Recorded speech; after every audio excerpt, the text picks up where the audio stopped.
Un corps a été retrouvé en fin d'après-midi dans les décombres de cet ancien moulin ravagé par les flammes. S'agit-il du propriétaire des lieux? Depuis le début de l'incendie, il est injoignable. Les chiens de recherche des sapeurs-pompiers d'Eure-et-Loir ont retrouvé l'emplacement du corps et les opérations de déblaiement l'ont confirmé.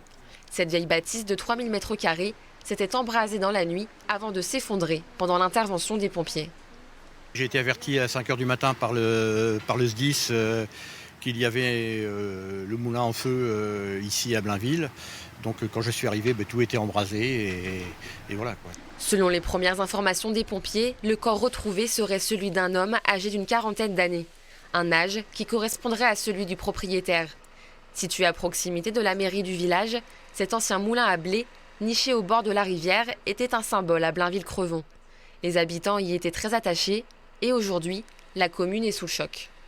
C'est une grande tristesse pour nous, Blainvillais, et cet ancien moulin qui est un élément, je dirais, patrimonial et paysager du bourg qui était remarquable.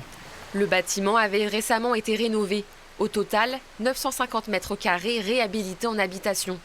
Le propriétaire, qui vivait seul dans le manoir depuis le décès de son père, l'avait mis en vente pour retourner en Angleterre. Le corps retrouvé en fin d'après-midi a été confié à la gendarmerie et les opérations de recherche sont désormais terminées.